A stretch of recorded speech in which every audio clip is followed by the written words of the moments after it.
PPT saya sudah tampak? Sudah, Dok.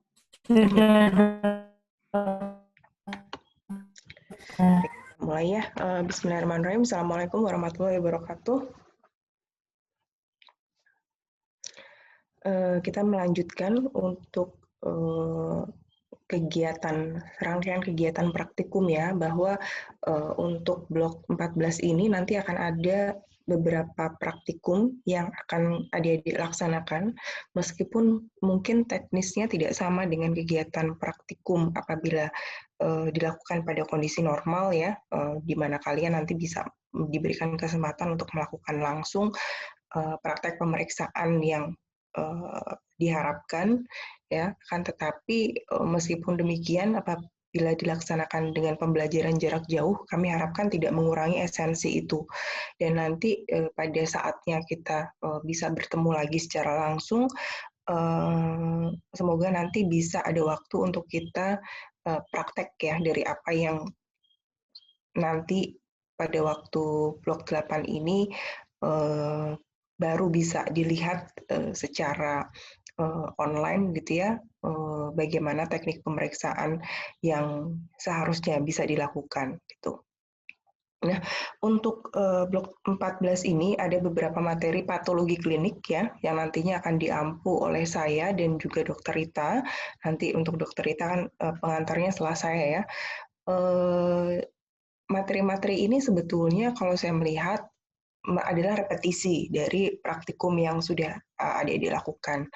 Nah, fungsi repetisi di sini ya harapannya lebih memahamkan ya, karena kemarin mungkin kita masih bicara mengenai di blok dasar, kemudian di blok ini kalian sudah ke klinis ya, artinya nanti adik-adik diharapkan untuk bisa mengintegrasikan dari aspek klinis yang kalian temui pada pasien ya, kemudian ditambahkan dengan hasil pemeriksaan fisik yang pemeriksaan penunjang yang relevan. Dalam hal ini adalah pemeriksaan darah ya, dan kalian kemudian bisa menginterpretasikan hasil pemeriksaan darah yang kalian lakukan dan kemudian mengambil kesimpulan dari gejala dan tanda, kemudian ditambahkan dengan hasil pemeriksaan penunjang itu kemudian bisa mengarahkan ke diagnosis yang apa gitu ya.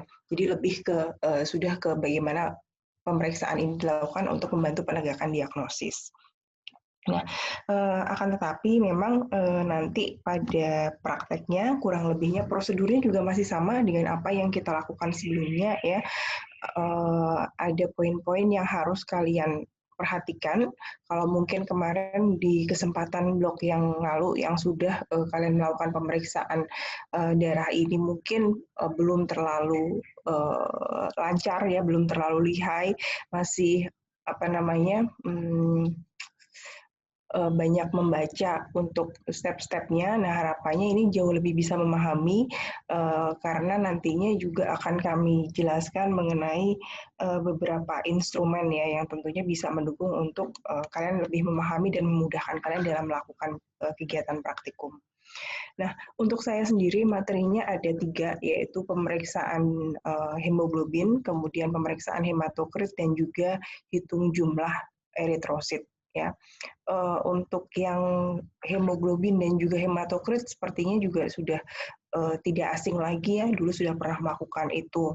Nah, karena pemeriksaan ini membutuhkan sampel darah ya, yang kita periksa adalah darah, tentunya adik-adik juga yang dilatih di sini adalah keterampilan atau skill untuk bisa melakukan sampling darah, pengambilan darah. Nah, dalam hal ini darah yang kita gunakan karena satu rangkaian itu juga membutuhkan darah cukup banyak, kita tidak mengambil dari beberapa sumber, tapi kita mengambil dari vena. Ya, sebenarnya kalau pemeriksaan hematokrit sendiri, kalau itu tunggal ya, tidak dibutuhkan darah sebanyak kalau kita mengambil via vena ya. Sebetulnya kapiler saja sudah cukup, akan tetapi tentunya melihat bahwa ini satu rangkaian praktikum, tentunya tidak etis kalau kita mengambil darah dari berbagai macam sumber ya, sehingga kita gunakan satu saja yaitu untuk darah vena. Nah, ini sampel pemeriksaannya yang akan kalian lakukan hanya hemoglobin, hematokrit, dan hitung jumlah eritrosit ya. Nggak sampai indeks eritrosit ya, Dek, ya, kalau di kalian ya? Apa sudah sampai sekalian?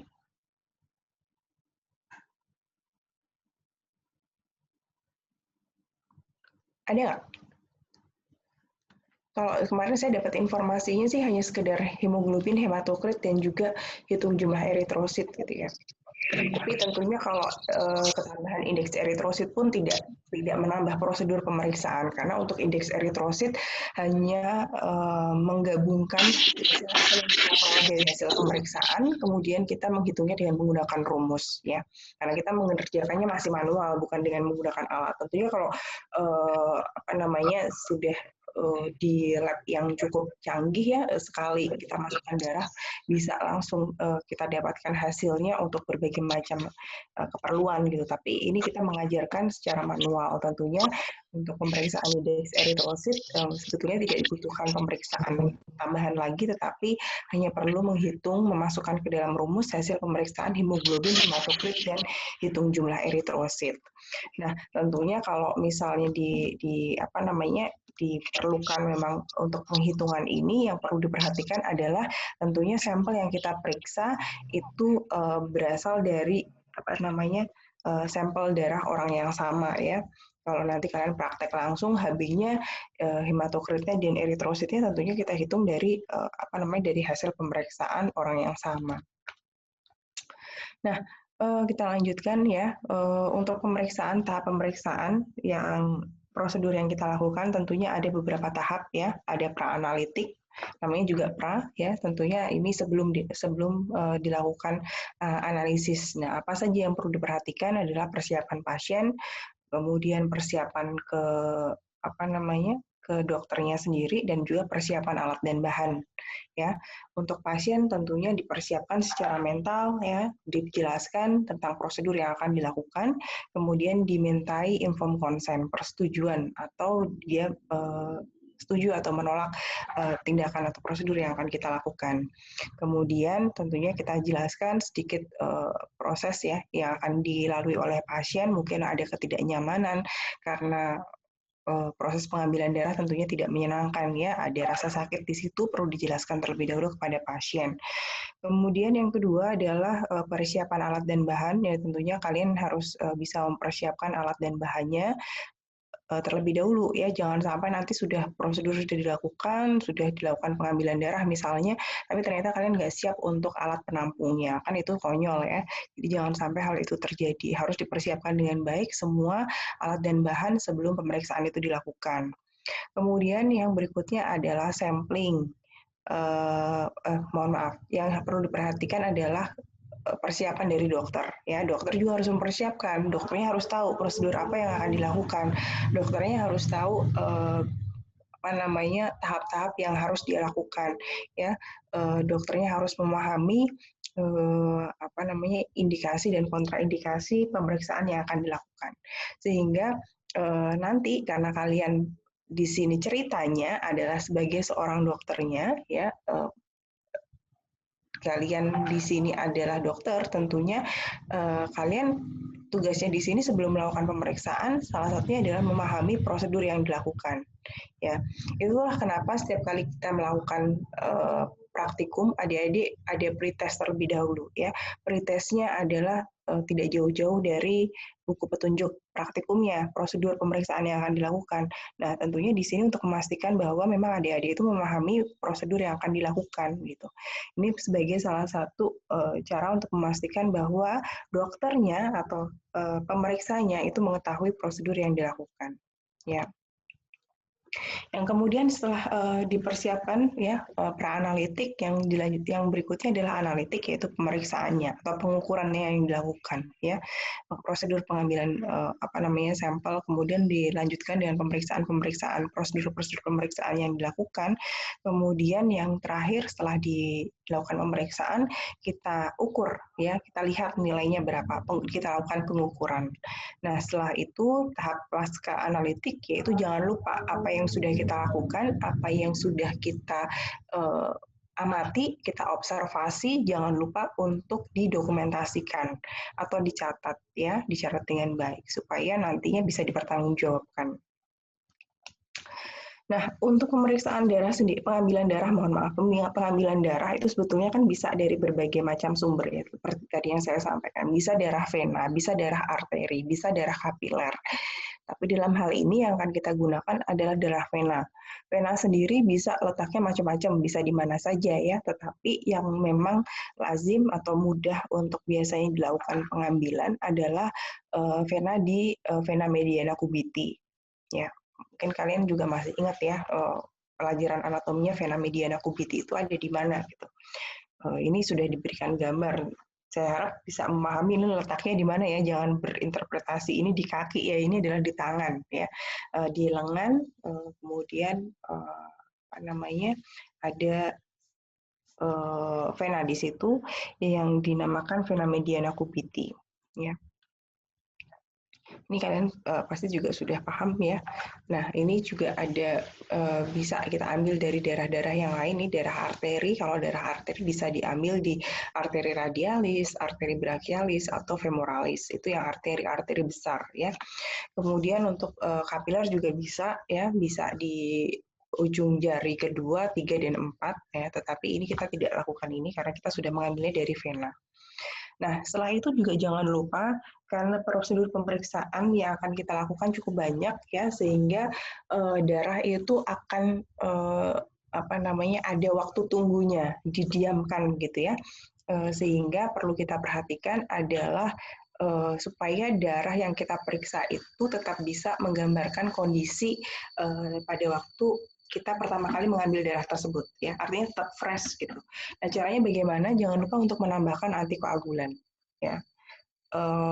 Ada beberapa antikoagulan yang bisa digunakan ya, ada ETA, ada heparin, ada N-acitrat, ada double oksalat ya. Tapi untuk prosedur yang kita lakukan yang tersedia di kampus adalah ETA ya. Jadi nanti yang akan kita gunakan adalah darah ETA. Kemudian juga perhatikan untuk penampung darah ya, tempatnya harus bersih ya. Apa namanya? Kalau untuk pemeriksaan yang lain yang tentunya misalnya berkaitan dengan kuman untuk pengambilan darah, tentunya juga perlu diperhatikan bahwa tempatnya harus steril ya. Tuh. Nah, ini kemudian ada contoh sampling darah vena. Coba kita lihat videonya bisa nggak? Seharusnya ini video.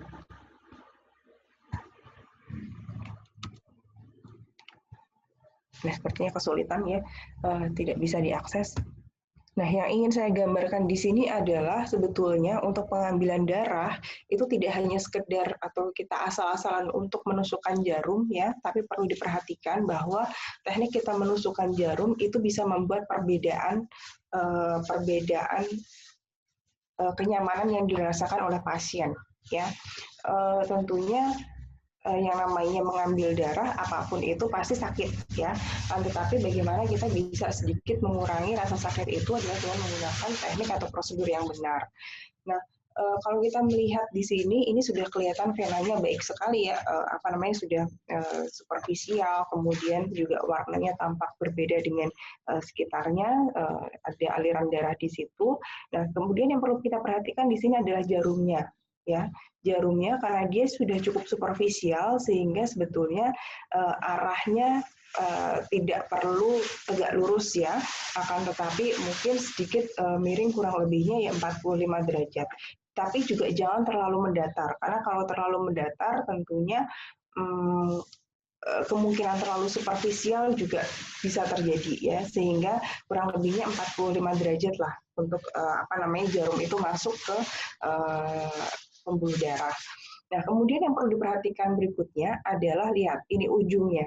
Ujung dari jarumnya kita pastikan bahwa yang tajam itu berada di bawah ya. Dengan demikian ini tidak terlalu sakit. Coba bayangkan kalau ini dibalik ya, yang tajamnya malah di atas.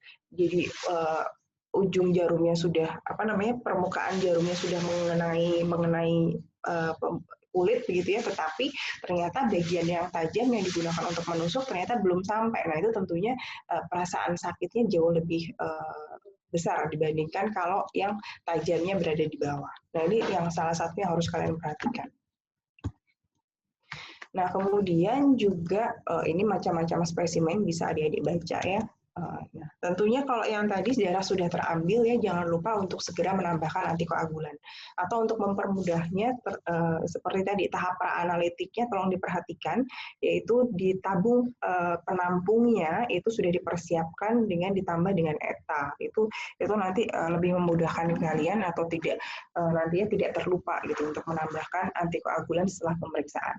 Nah,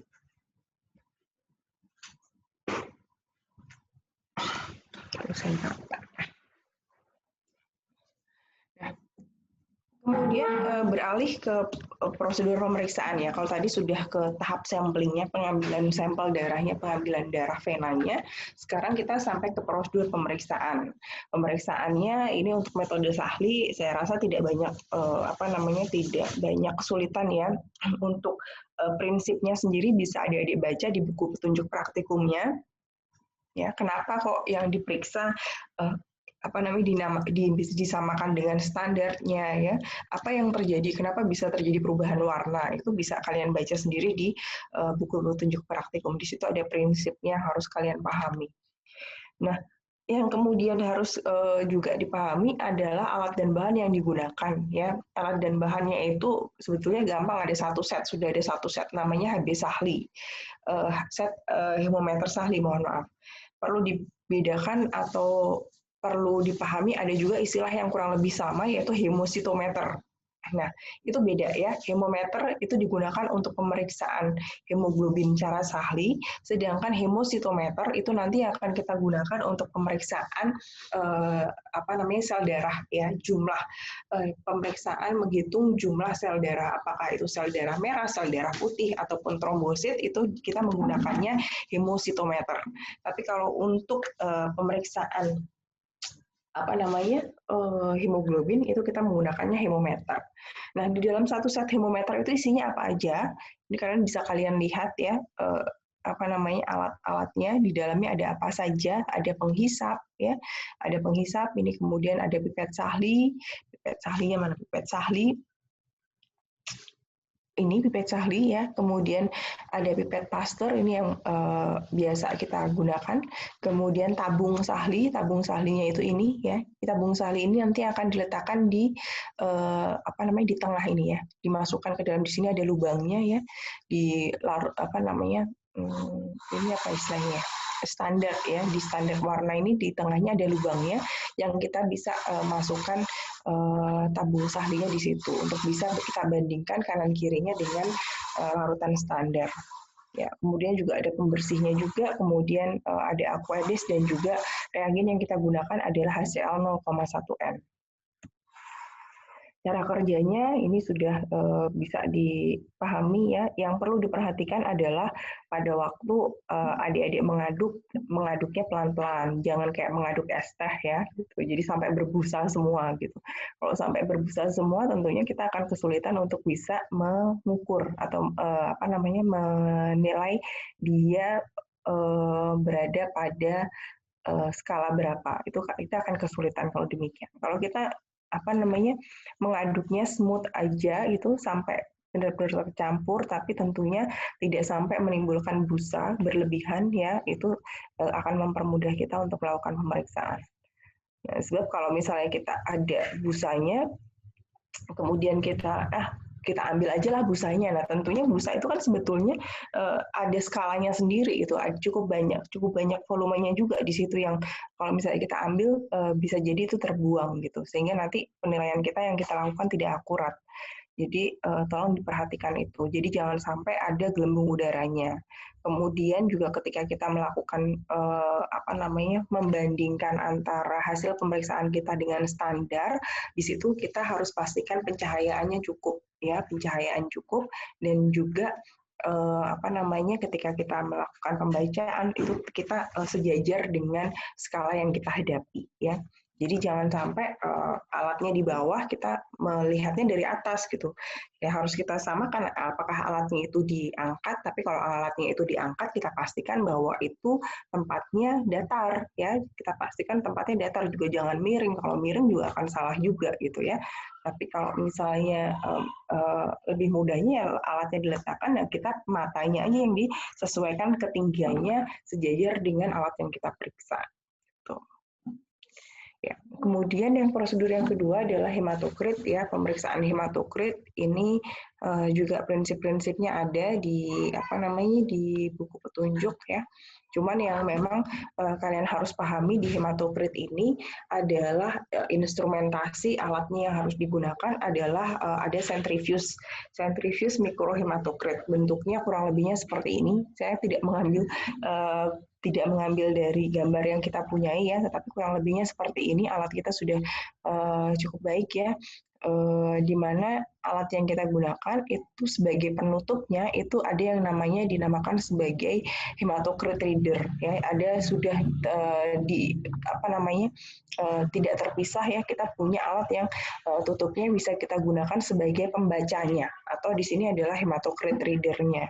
Ya, di sini kalau kalian lihat ada lingkaran, bentuk lingkarannya tetapi dia tidak penuh karena ketinggiannya berbeda. Nah, kenapa ketinggiannya berbeda? Ini menyesuaikan dari ketinggian dari volume darah yang kalian isikan ke pipa kapiler. Karena memang di pipa kapiler itu kan tidak ada skalanya ya. Jadi untuk seberapa banyak volume darah yang masuk ke situ itu kita kita subjektif gitu ya. Yang kita berikan petunjuknya adalah ya sisakan kurang lebihnya 1 senti misalnya seperti itu. Tapi itu kan juga subjektif ya, sehingga memungkinkan ketinggian yang berbeda. Nah, itu ketinggian yang berbeda itu diakomodir dengan adanya alat hematokrit reader ini yang ketinggiannya juga berbeda ya, sehingga bentuknya seperti itu. Nah, ini prosedurnya ya, prosedurnya yang harus dipahami.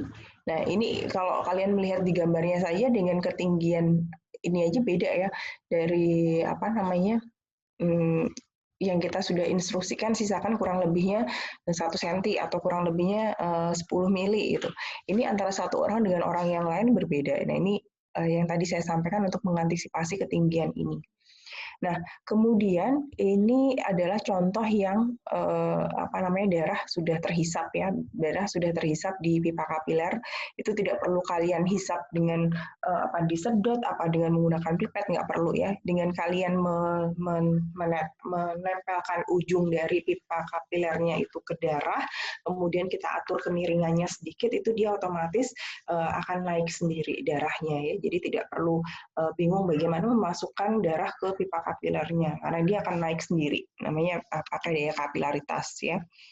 Kemudian setelah itu, apabila sudah kita ambil darahnya sampai kurang lebihnya disisakan 10 mili ya, kemudian bisa ditutup salah satu sisi ujungnya ya, tentunya di sisi yang tadi kita ambil kita gunakan sebagai posisi yang bersentuhan dengan darahnya ya. Ini kemudian kita tutup dengan kompon ya, apakah itu dengan menggunakan malam atau mungkin bisa dipanaskan di bawah api ya, bunsen, sehingga ini tertutup, salah satu ujungnya tertutup ya.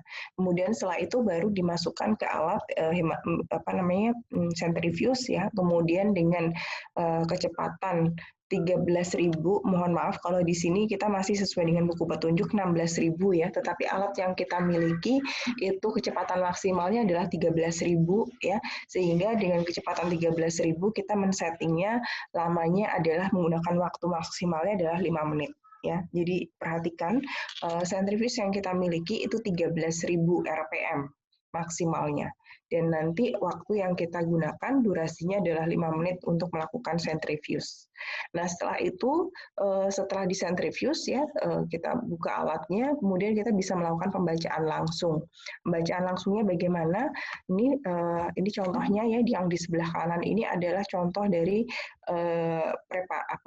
sampel yang sudah kita sentrifuge. Akan ada pemisahan antara bagian plasma dengan sel darahnya ya, dengan sel darah merah dengan plasmanya terpisahkan. Nah, nanti akan kita baca adalah batas antara plasma dengan sel darah merah di sini ya, perbatasan merah putihnya atau merah beningnya itu dibaca di sini. Nah, tapi membacanya tidak sembarangan asal kita baca di mana aja, tapi harus kita pastikan bahwa ujung bagian atas ya, ketinggian ini batas maksimal dari plasma ini tepat di angka 100 ya, karena kita akan melihat berapa sih persen atau berapa volume sel darah merah ini dibandingkan dari 100% volume keseluruhan yang kita lakukan pemeriksaan ya. Nah, ini contohnya. Nih, pastikan berada tepat di skala 100, kemudian ini baca batas antara sel darah merah dengan plasmanya. Yang di bawah ini pastikan pada skala 0. Nah, ini bisa kalian lihat sendiri ya. Kemudian setelah itu yang prosedur yang ketiga adalah hitung jumlah eritrosit. Hitung jumlah eritrosit ini bisa kalian baca sendiri juga prosedurnya ya.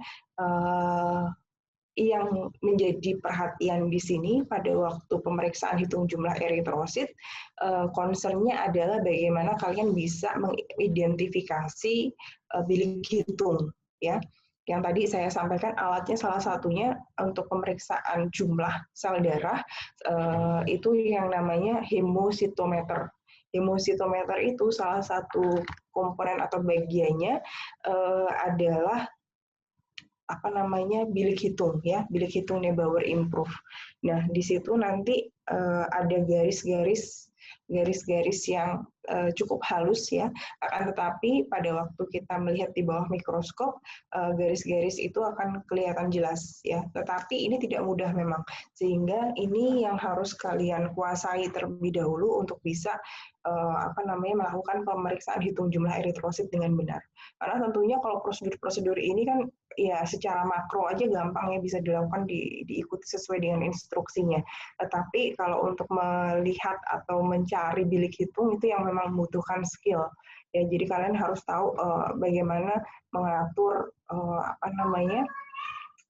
lensanya, objektifnya dia berapa, kemudian kita atur supaya fokus ya, kemudian pencahayaan juga perlu kita perhatikan karena di sini kita alatnya untuk bilik hitung itu dari kaca ya, tentunya apabila terlalu menggunakan pencahayaan yang terlalu terang itu dia akan memantul, jadi kesulitan kita untuk bisa mengidentifikasi garis-garis halus yang ada di bilik hitung. Ya, sehingga untuk ini saya sarankan untuk pencahayaan kita agak mainkan di situ. Kalau sepertinya sudah kelihatan ya, seharusnya pada fokus tertentu itu sudah terlihat. Kalau misalnya belum terlihat, kita bisa mainkan di pencahayaannya. Kita atur supaya tidak terlalu terang. Ya. Nah, kemudian mana yang kita hitung ya? Yang kita hitung adalah di 5 kotak sedang yang ada di tengah. Kalian sudah beberapa kali pemeriksaan ya, ini kan adalah bukan skema ya, seperti penggambaran yang ada di bilik hitung. Ada beberapa kotak ya yang harus kalian identifikasi.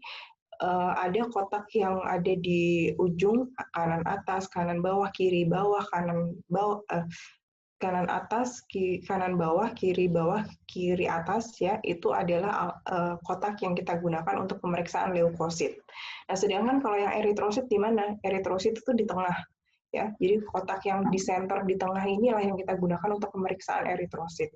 Begitupun juga untuk pemeriksaan trombosit kita juga gunakannya di sini ya.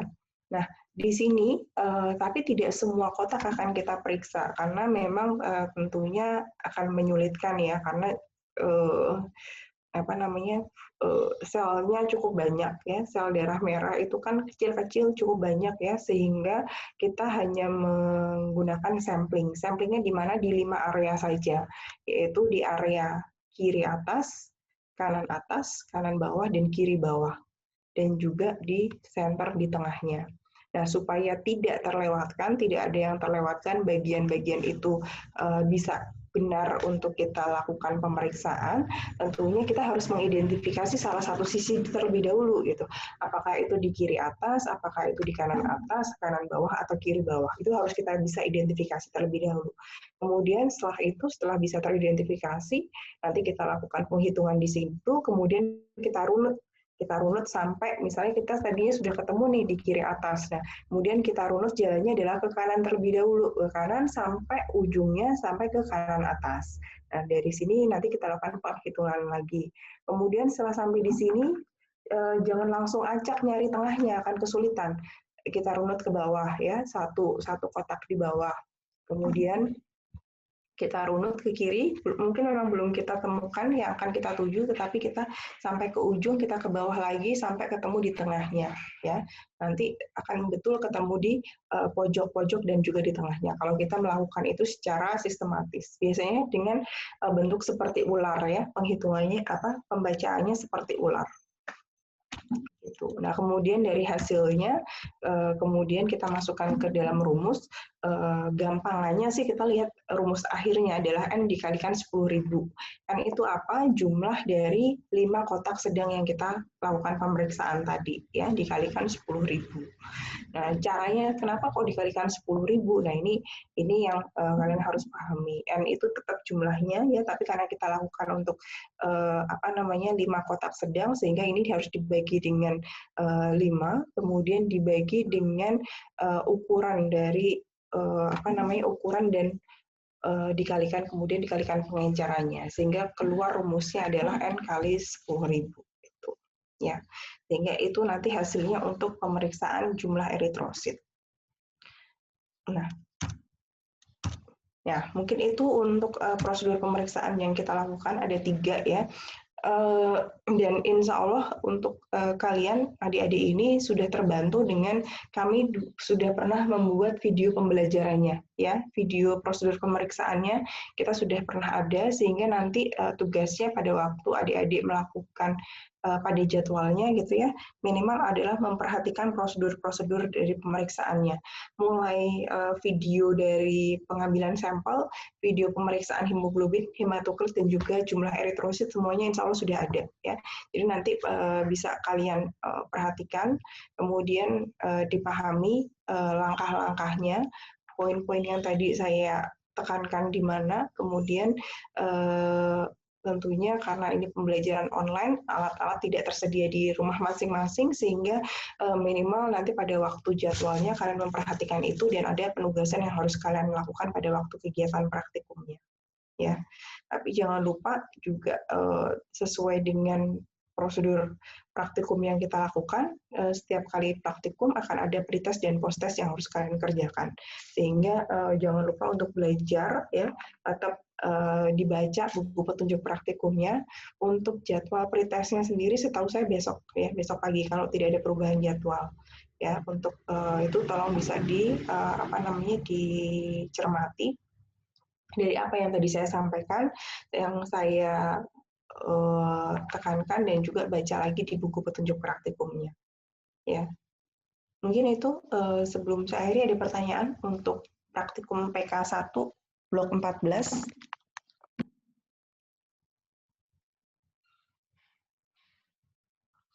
Setelah ini akan dilanjutkan dengan Dr. Rita ya, untuk pemeriksaan PK yang lain, prosedur yang lain. Ada pertanyaan? Kalau tidak ada, mungkin saya cukupkan sekian ya.